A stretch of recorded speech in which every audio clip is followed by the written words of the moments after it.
another episode of SaaS Scaled. I'm pleased to have Gregg Johnson with me, and he's CEO of Invoca. And we will have a great story for you about the company and what they do. They have been extremely successful. Gregg, welcome to the show. Thanks for it. Thank you, Armand. I appreciate it. I'm looking forward to the conversation. Could you tell us a little bit about, yourself, your organization, the way you guys came with the idea and, you got here? Sure. So I have been at Invoca since 2016.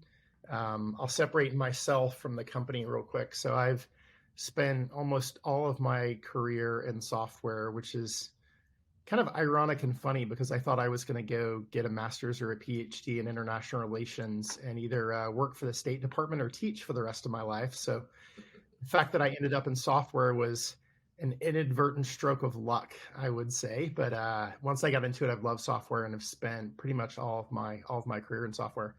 Invoca was founded in late 2008. I joined the company in 2016. We were about 100 employees, about 15 million in ARR when I joined.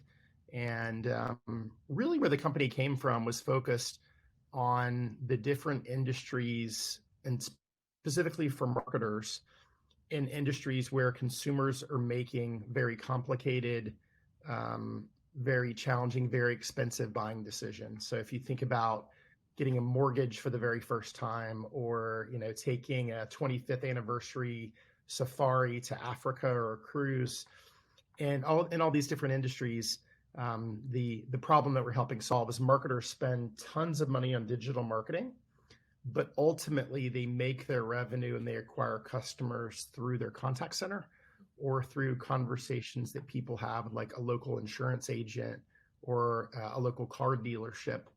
And so we're really focused on connecting the dots between, where these companies invest their marketing dollars to drive demand and where they actually make money and make revenue. And then I know that now you have a lot of new technologies. Of course, when you started, when the company started back then, it was a different landscape from technology perspective. And then the company leveraged new technologies. And of course, based on what you saw in the market and what the software can do and add value, when was the point that you saw really AI is making a difference in what you do and you leveraged it in full extent the way you do today? Yeah, well, so it's funny because, certainly the awareness and the attention to artificial intelligence has just skyrocketed in the last 6 to 9 months. And we've been in the AI business for quite some time. So let me wind you back all the way to a pivotal moment for me personally, which was when I decided to join Invoca in late 2016. So prior to coming in Invoca, I had worked in product roles at Salesforce for about a decade. So I was at Salesforce from 2007 to 2016. And I'd always worked on sort of new and emerging parts of Salesforce. I never worked on Sales Cloud. I never worked on Service Cloud, which are sort of the two core parts of the business. And so I'd done a lot of work in the collaboration space. And then I did a lot of work as Salesforce got into the world of digital marketing as we bought a company named ExactTarget in 2013, also as we did some acquisitions in the social media marketing space.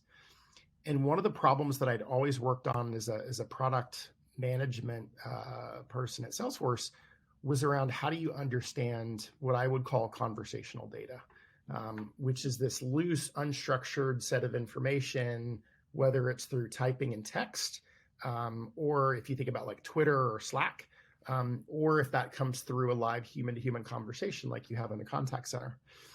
And so when 2016 came around, I was thinking about like, what's my next step? I frankly had reached the point where I'd been at Salesforce for a decade. I was ready to try something new. I wanted to try something a little bit more entrepreneurial because I'd worked at really small startups in the past. And I sort of stumbled upon Invoca, and Invoca is really interesting for a couple reasons. Number one, Invoca sort of sits at the intersection of a couple really interesting markets. Number one is digital marketing. So you think about like the world of Facebook and Google and Adobe. Number two is the contact center. And certainly, I'll talk about it maybe a little bit later, but AI has dramatically impacted the contact center and how do you improve how contact center agents work over the past few years. And the third area was really around what was kind of emerging as like the customer data platforms and CRM, things like that.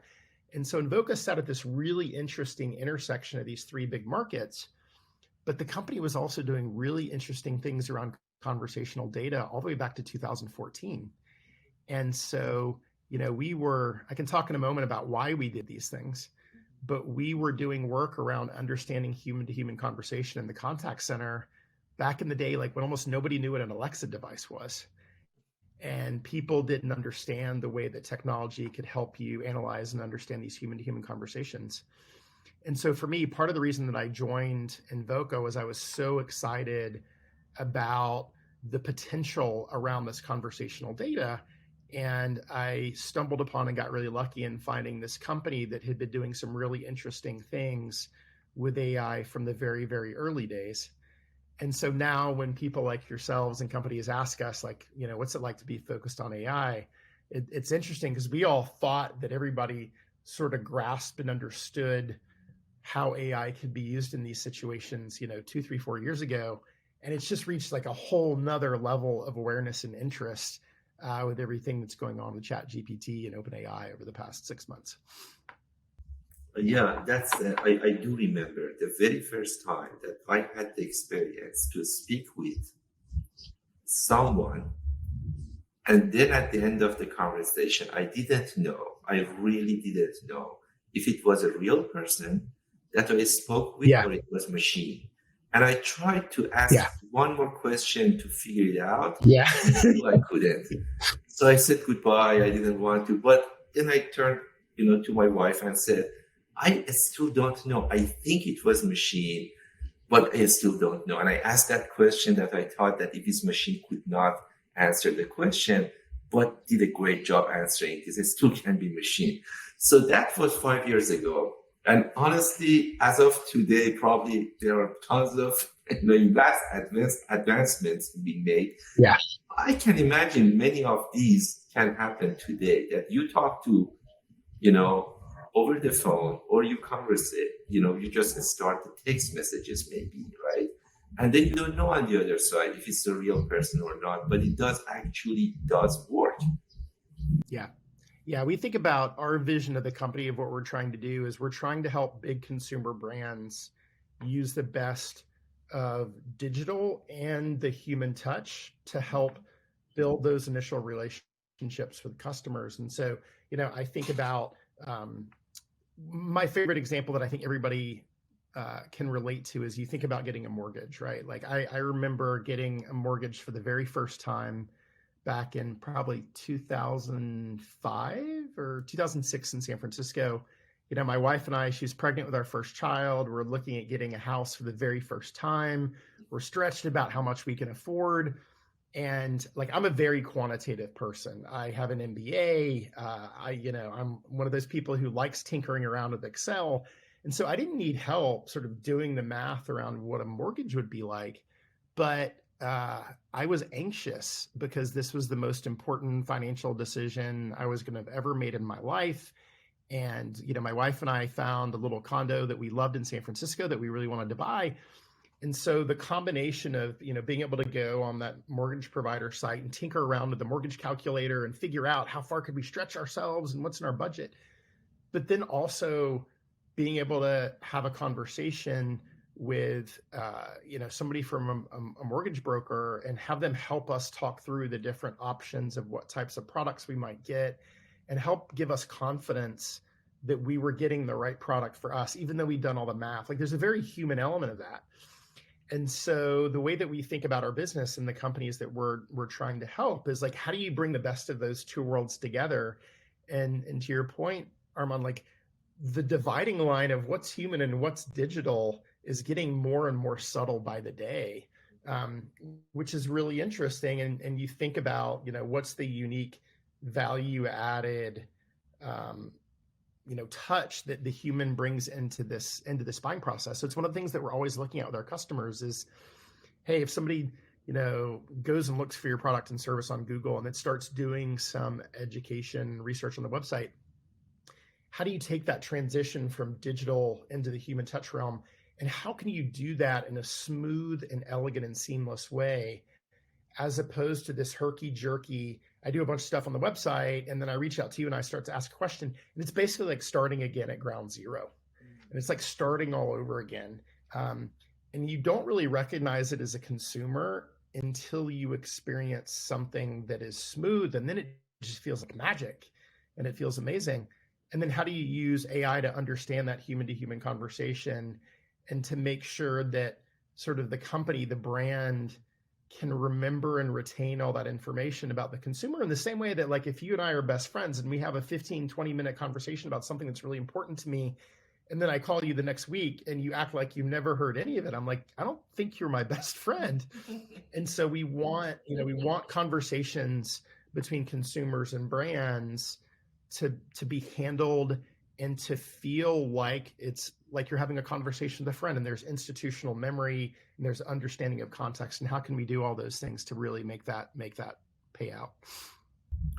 I know that Invoca has reached to a great milestone, and you guys have passed $100 million ARR and revenue. So that's amazing. That's, I think, something that any SaaS founder and any SaaS CEO and any SaaS person wants to really get to that point. That's a fantastic milestone. We had a quick discussion before this recording, and you mentioned that there are challenges all around the journey. It doesn't matter if you're a 2-people company or 10 people or 10 million or 100 million. There are different challenges always, all the time. But but at the same time, when you think through that process that you guys are growing and now you passed that great milestone, what do you think happened that could not happen and helped you to get from, for example, 10 million to 100 million? What were those kind of main elements that if they didn't exist, it could not happen? Yeah, I mean, I think every company has their own journey. Every company has their own path. I was saying before we started, when I talk to really early stage CEOs, they will say to me like, wow, that's amazing. I can't imagine what it's like to be a company and CEO of a company that's 100 million in ARR. And my response is, wow, I can't believe like what it's like to be the CEO of a company that has 10 people. Like, that's really hard. It's really, really hard. And I always sort of euphemistically say when I talk to those CEOs, like, you're doing God's work. Like, I have tremendous admiration for what startup CEOs do. I think we, generically speaking, there are a number of things that we have gone through that are pretty standard as you go from 10 million to 100 million. I think one of the benefits for me, I joined the company when we were about 15 million in ARR, and one of the reasons that I joined, it's very clear that we had product market fit. We had customers who really loved what we did, and so the sort of the core elements of the recipe, the ingredients of the recipe of something great were already there. And I was very, very fortunate to go sort of build things on the back of those who came before me at Invoca. I think there are a couple of things that were really pivotal for us. Number one, being able to sort of identify what is a use case that's really working for you, and then how do you go replicate that at scale? So we were going through a little bit of a transition as I joined the company where you were really seeing dollars in the world of marketing. And we sell to marketers, which a lot of people think, they hear contact center and they think we sell to contact centers. Like, no, we sell to marketers. We sell to marketers who spend money on Google and Facebook and make money in the contact center. But in 2014, 15, 16, you're really seeing a shift in the world where marketers were spending more money on Google and Facebook and less money on print, TV, traditional media. And so for us, to be able to lean into the work that we could do, specifically helping a digital marketer quantify the impact they were having on the business, sort of aligned us with a broader tailwind that helped us in our business. I would say it also helped align us with other relevant players in our space. We have a very collaborative go-to-market relationship with Google, because Google is interested in helping digital marketers understand the impact they're having on the business, even if it's not through e-commerce, even if they can't measure it on the website. So I think sort of aligning yourself to trends in the industry, but still in a way that's focused on customers and customer needs is really important. I think another one for us that was really interesting that we went through 2 or 3 years ago as a company is a lot of times as you go from 10 million to 100 million, you go from being a single product company to a multi-product company. And so for us, we made that transition where we had traditionally sold to marketers. We had built all this amazing AI technology to understand human-to-human conversation, but there was a very natural adjacency for us to look at, which is marketing ultimately in our customers drives these conversations that are happening in a contact center. And we have a bunch of data and conversational data that's really interesting for the people that are handling those calls. And so we built a product for them, but it was a natural adjacency if you think about it from a CEO point of view. But so many things change in your company when you go from being single product to multi-product. Like when you're single product, there's an incredible amount of alignment on like you're just solving one problem, whether you're in product and engineering, whether you're in sales or customer success, whether you're in marketing, you're just focused on solving one problem. When you have two products, everything becomes a priority decision. How many developers do I put on product A? How many developers do I put on product B? How many sales reps do we have selling product A versus product B? Or if they're selling both, do I pay the same commission rate on both of them? And how do I make sure that the sellers in the organization are motivated to go sell the new product, which is a little bit harder than the product they've sold for the past 3 or 4 years? If you're in customer success, which product do you work on deploying and with whom out of the gate? If you're in marketing, which product do you market on the homepage? So it just introduces a level of structural complexity to the company that you don't have when you're a single product company. But that's a very natural evolution that you have to go through to be, a best-in-class, world-class enterprise software company. And then I think the one for me that's really surprised me, I would say, is I love communications. I love to write. Every single Friday, I write a note in Slack about what's going on at the company, what customers I've seen, which people I've talked to. That's something I enjoy doing. It's something that I saw really great leaders like Scott Dorsey, ExactTarget do. Mark Benioff at Salesforce, very, very open in his communication style. So that's something that I enjoy doing. But I have been amazed as the company has continued to scale how many times you have to repeat things. And I'm not a person that likes repetition. If my wife were here, she would tell you, and we go out to dinner and she orders something that I'm thinking about ordering, I deliberately don't order what she ordered on the menu because I want some variety. I want to be able to try a little bit off her plate, try a bit off mine. So for me personally, like repeating the same thing over and over and over again is not how I personally would proceed. But I mean, even one adjustment, I'll give you an example that we made this year, and we do our monthly all hands. We really felt like our mission in the company as the company was not getting across, and we haven't changed it. Like we've talked about it for 3 or 4 years. And someone on the exec team said, I really think we should start our all hands every single month with stating what is our mission and then using a customer example to illustrate that. And I was like, why didn't I think of that before? Because I've had so many people in the past few months come up to me and say, hey, the company mission resonates in a way with me that it didn't before. And I'm kind of like beating my head against the wall. I'm like, I've been talking about this for 3 years, but you just realize as companies scale, repetition and keeping things simple and keeping things customer focused is really, really important, but it's actually also hard. And especially in today's world, we're now a fully remote company. And so we don't have that benefit of water cooler talk or, people being physically proximate with one another every single day.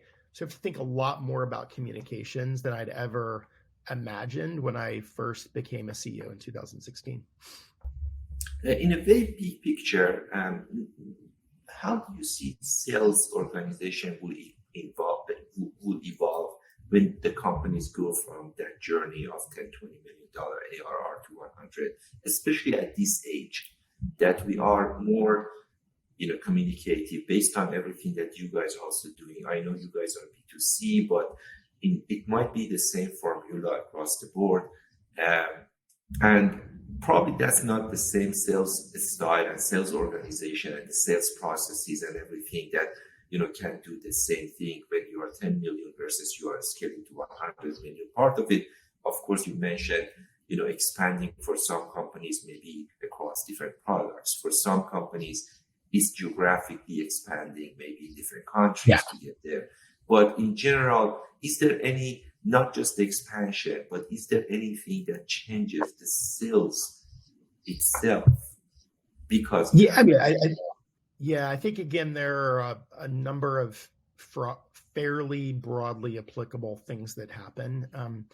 Certainly, when you go from single product to multi-product, what really influences you in sales is if you go from one buyer persona to multiple buyer personas. So, like, let me give you a very clear example with us, because we did that. A lot of people, when they build their second product, it's actually a second product that you're selling to the same buyer persona.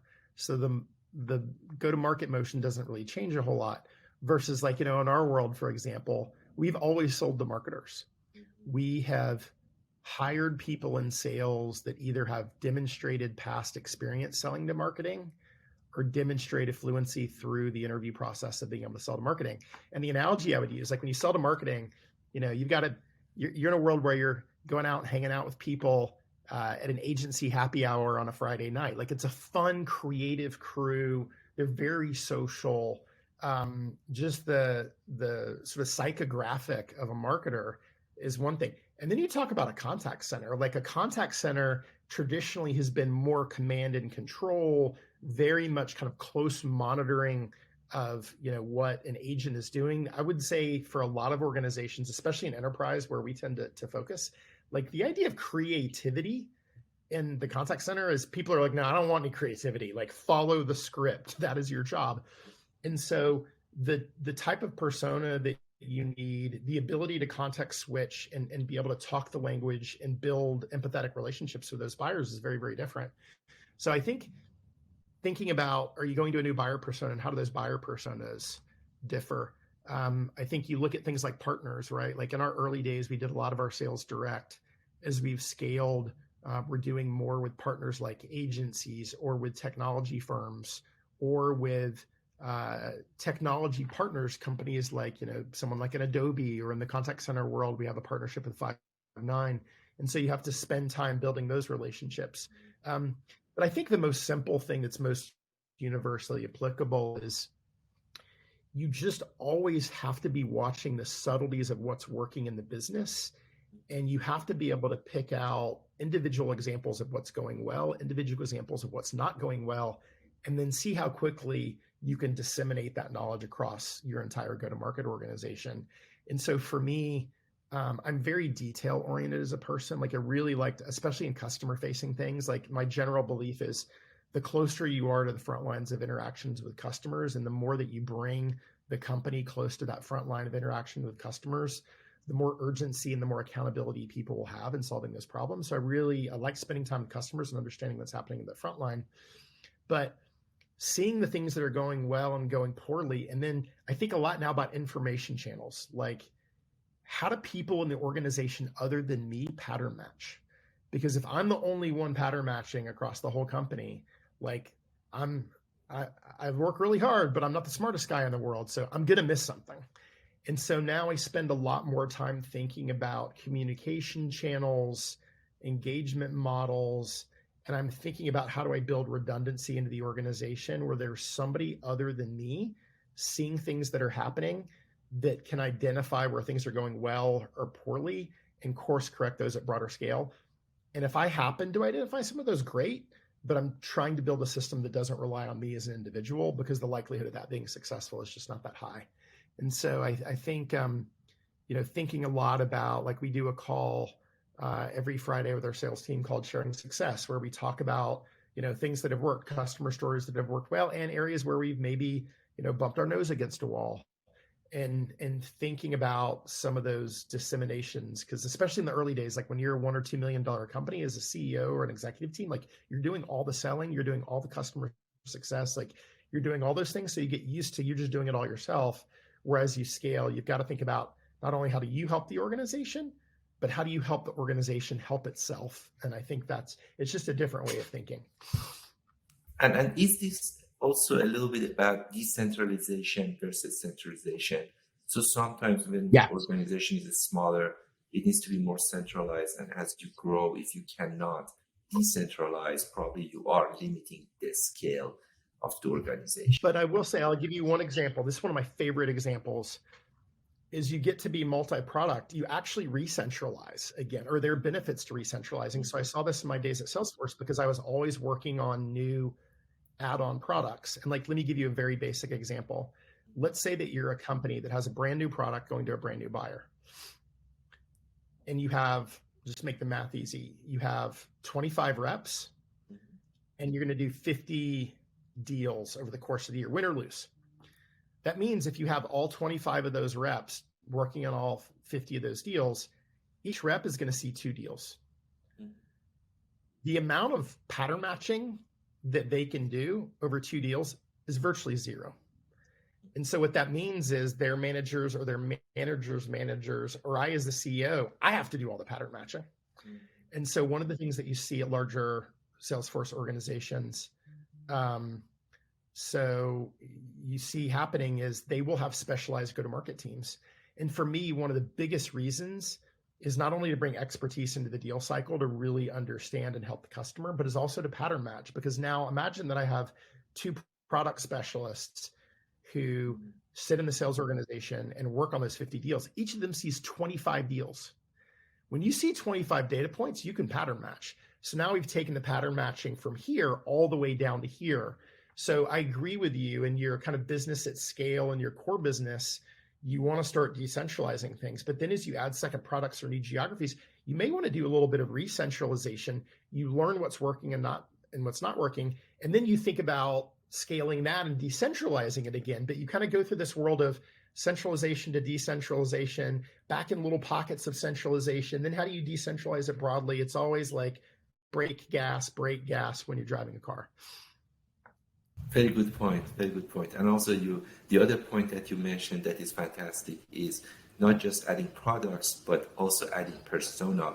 These are 2 different things. And if you're adding both, adding more products for more personas, that's where you see these big metrics popping up rather than just one thing that you were doing before, one product for one persona. Yeah, completely. And part of what I also think a lot about is, where am I putting stress on the organization? Like, am I putting stress in the go-to-market part of the organization? Am I putting stress in the product and engineering part of the organization? When we built our second product, from an engineering point of view, it was work to do, but it was relatively straightforward because it was all leveraging our core technology. It was a very natural extension. It was a much bigger change on the go-to-market side of things because talking to a whole new persona is a very different thing. So you're constantly thinking about, where am I stressing the organization, and stress is a good thing, right? It's like when you're working out, like you have to tear down muscle to build muscle. So I'm always thinking about, where am I stressing the organization, and where can I decentralize that stress? Where can I balance risk across the company? And being mindful of, as you add products, like how much of this is adding risk into the product and engineering part of the org versus how much of this is adding risk in the go-to-market org, and balancing that, which you're essentially having as a company as you grow, is you have a portfolio of risk. You're almost like an investment manager, and you're making different bets and different things, and you're thinking about the relationships between those bets and the risk that you're taking, and how do you balance risk the same way that if you're an investment manager, you're thinking about, am I too concentrated in energy stocks? Do I need more healthcare? Do I need more financial services? It's sort of a similar mindset. Thank you very much, Greg, for the conversation. I'd like to ask you at the end about a book that you may recommend, one of the favorites that you have, if you could recommend to the audience, something that may be about what you do, or maybe something in general about business, about what has had a great impact in what you do. I'll tell you about 2. One I'm just starting to read that I'm excited about, and then one from my past. And I'm not a huge fan, actually, of business books. Like, I work really hard, and part of my reading for me is kind of an escape from work. So I'm not like a bookshelf deep in management 101 and 102. And the one I'm excited about that I just started, there's a woman named Gregg Johnson who is ex-Google. She was the CEO at Stripe, which is a fintech company that a lot of people know. She just published a book that came out a couple of weeks ago, and it's really focused on building a company. and her role at Stripe, working with the Collison brothers as COO. And she thought a lot about the people elements of building, the operational elements of building. And so it's kind of like a intellectual operational guide to how you go build a company. And I'm super excited to read that because I have a lot of respect for the work that she did and the way that she approached the problem. Now, most of my spare time is spent reading books. I'm a fan of history. As I mentioned, I studied international relations when I was an undergrad and in graduate school. There's a great book called Team of Rivals that a historian named Doris Kearns Goodwin wrote. It's about Abraham Lincoln and the cabinet he assembled. And for those who don't weave back into mid-19th century history very often, his cabinet was assembled of a lot of people that ran against him to be the president. And so it's interesting because it gets a lot into the human elements of how do you create a team. And I think, when you're scaling a business, I always say a technology business is about four things: your product, your brand, your people, and your community. And at the end of the day, that's what amazing software companies are. And so if you're building a great company, a huge amount of that is people and team and thinking about what motivates people and how you connect the dots. And so I just found that book to be really interesting because it was, it's rare that you have an executive team in a software company where everybody hated each other's guts 6 months before they worked with each other. But Lincoln faced that. And so it's just interesting seeing the human element of how did he manage a world where a lot of the people that he was trying to get to work together either didn't like each other or didn't like him before the whole process started. So I always found the human side of that really interesting. Thank you so much, Greg. It was a great conversation and it was very insightful. Definitely we will follow you on LinkedIn, and when I post it on social media, I encourage everyone to comment and ask any questions that they might have. Oh, well, thank you for having me. I'm very blessed in that, my Salesforce community and my software community has always been very helpful for me as a first-time CEO. And so anything I can do to share information and knowledge, I think it's one of the great things about the technology industry is so people are generally so open to sharing best practices and lessons learned and what have they done well and what have they done poorly. So enjoyed the conversation. Always happy to do it.